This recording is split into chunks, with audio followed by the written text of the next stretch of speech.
Bismillahirrahmanirrahim. Assalamualaikum warahmatullahi wabarakatuh. Jumpa lagi di Rooftop Cafe Wilis Indah Kota Kediri.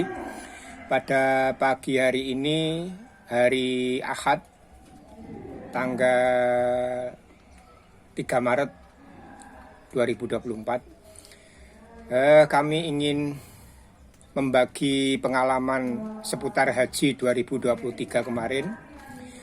Kalau bagian 1 sudah usai, namun perlu saya ingatkan bahwasanya belum saya sampaikan pada waktu itu untuk membawa gunting, potong kuku,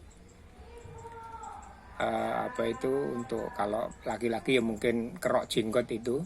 Tapi jangan dibawa ataupun ditenteng, dimasukkan di koper besar yang notabene beberapa hari sebelum keberangkatan itu sudah dikumpulkan di Kemenak. Kemudian bagian yang kedua juga sudah saya sampaikan untuk pakaian secukupnya. Kemudian pada bagian 2 itu kita sudah sampai di landing di Madinah pada waktu itu bersamaan dengan waktu subuh, dan kemudian proses untuk imigrasi, paspor, pemeriksaan paspor sampai menuju hotel itu memakan waktu juga. Maka saya ingatkan untuk hati-hati waktu sholat subuh. Kalau memang nantinya ada kloter yang pada waktu saat datang di bandara pada waktu itu pada azan subuh. Kemudian untuk arba'in sudah saya ingatkan juga karena kita diberi waktu 8,5 hari.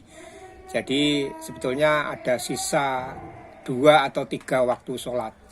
Dan itu kalau memang kita tidak manfaatkan betul waktunya, kita mepet sekali ataupun ngepres seperti pengalaman saya pada waktu itu, karena tiba-tiba ataupun secara tidak di luar kuasa kita, bahwasanya perjalanan untuk menuju ke Makkah itu diajukan. Jadi praktis waktu sholat kita kehilangan 1 waktu sholat. Belum lagi kalau kita untuk ketua regu ataupun ketua rombongan karu dan karom ya, itu memang sibuk sekali. Jadi harus diperhitungkan, harus bisa memanfaatkan anggotanya untuk bagi tugas. Jadi tugas untuk melayani jamaah haji, terutama juga yang lansia, itu sudah terpenuhi, bisa terpenuhi. Kemudian untuk arba'innya juga bisa terpenuhi juga. Itu memang berat untuk yang karom. Maka dari itu yang lainnya yang masih longgar waktunya dan tenaganya serta kesehatannya supaya membantu karu dan karom. Itu nanti setelah masuk hotel di Madinah itu, kemarin juga sudah saya sampaikan bahwasanya tidak bisa begitu saja masuk karena harus ngantri juga ataupun ada sesuatu teknis yang harus diselesaikan di hotel tersebut. Itu pada umumnya hotel di Madinah itu dekat dengan Masjid Nabawi. Ya berjalan beberapa ratus meter saja. Pada waktu itu memang musim panas, kita harus tetap membawa APD, alat pengaman diri. Alat pengaman diri ya kacamata, ya topi, ya mungkin semprotan, payung dan lain sebagainya. Itu manfaatkan betul waktu-waktu sholat, jangan sampai terlewat. Di Masjid Nabawi, kemudian sekali lagi saya sampaikan bahwasanya kalau Anda satu kamar dengan lansia yang sekiranya bermasalah ataupun masuk dengan kesehatannya ataupun dengan fisiknya, tolong dibantu. Sekecil apapun bantuan panjenengan akan bermanfaat. Begitu di samping itu juga menjelang keberangkatan dari Madinah ke Mekah untuk umroh, itu kita disarankan ataupun kita dianjurkan sudah memakai kain ikhram dari hotel. Nah, jadi saling tolong menolong lah, untuk lansia yang sekiranya kesulitan bisa dibantu.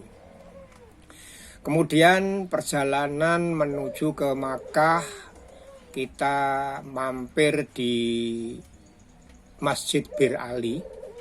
Nah, di Masjid Bir Ali ini, oh iya ya, sebelumnya kita, ya, waktu datang di Bir Ali, sesuai dengan apa yang diarahkan oleh pembimbing-pembimbing yang sudah disampaikan, panjenengan bisa sholat 2 rakaat di situ. Kemudian yang penting lagi, larangan-larangan setelah memakai baju ihram itu jangan sampai dilanggar. Karena apa? Di Masjid Bir Ali itu ada beberapa pohon kurma yang pendek-pendek yang berbuah yang menggoda kita. Kadang-kadang kalau untuk sekedar foto mungkin tidak apa-apa, tapi biasanya kita tergoda untuk memetik. Nah, ini tidak boleh. Maka dari itu harus saling mengingatkan.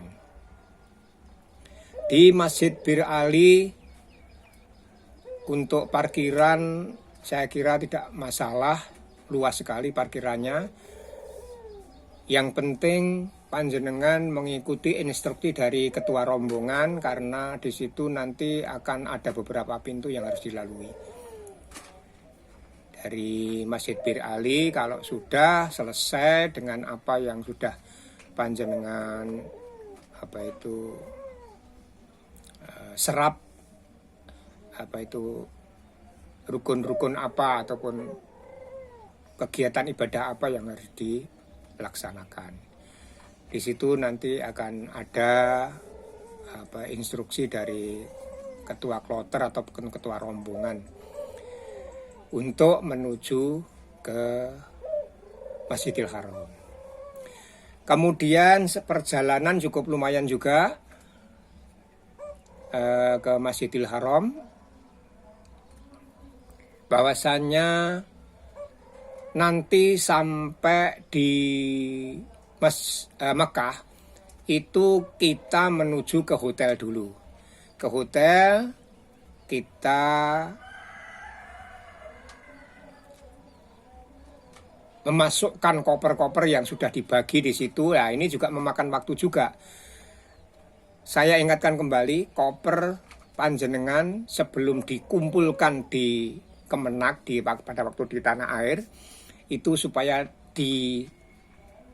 beri tanda pita yang menyolok, pita yang ya pokoknya apa sajalah yang sekiranya tidak mengganggu. Jadi kita dengan cepat kita akan mengenali koper kita pada waktu ada pembagian di di hotel, di Makkah di hotel ataupun di Madinah nanti. Di Madinah dan Makkah. Nah, itu gunanya untuk menandai, memberikan ciri khas koper-koper kita. Kemudian setelah kita masuk di hotel di Makkah, itu nanti kita stay sebentar, kemudian ada jadwalnya untuk segera melakukan tawaf beserta sa'i, beserta tahlulnya. Itu sampai di Mekah. Jadi kita masuk ke hotel, stay sebentar sesuai dengan jadwal yang telah ditentukan.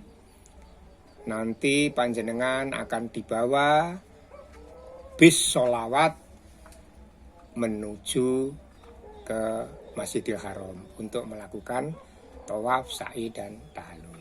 Nah, untuk tahallul nanti supaya kerjasama antar anggota.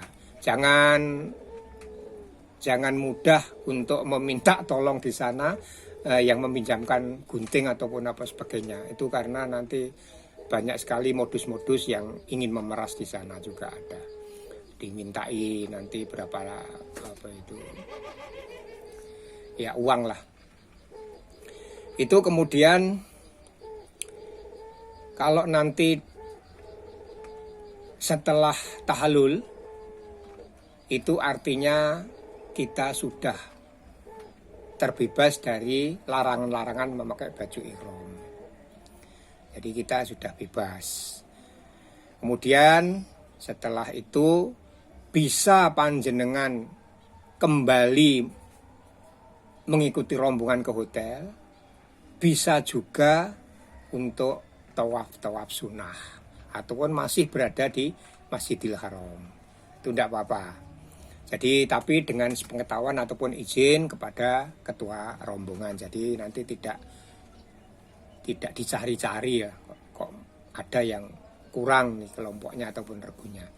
Begitu kira-kira yang perlu dicermati untuk tawaf, sa'i dan tahallul. Kemudian sunnah-sunnah apa saja yang sekiranya bisa dimanfaatkan di situ. Jadi nanti cukup lama juga di Makkah itu. Jadi saya himbau selagi tenaga panjenengan masih kuat itu supaya memanfaatkan sholat di Masjidil Haram. Kalau memang tidak memungkinkan, di setiap hotel itu disediakan ruangan khusus untuk masjid. Jadi setiap hotel yang ada di sana itu ada ruangan yang dikhususkan untuk masjid. Nah, itulah bisa dimanfaatkan.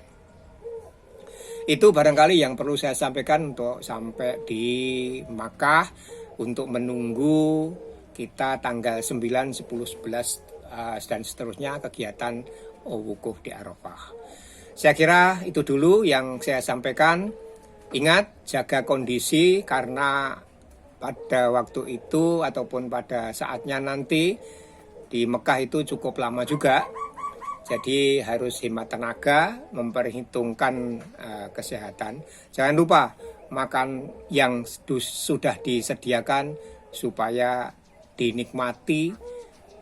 Bismillah, memang pada waktu 2023 memang rangsum ataupun jatah makan 3 kali, kemungkinan besar untuk 2024 nanti juga tidak berubah. Karena mungkin pelayanannya malah lebih bagus lagi.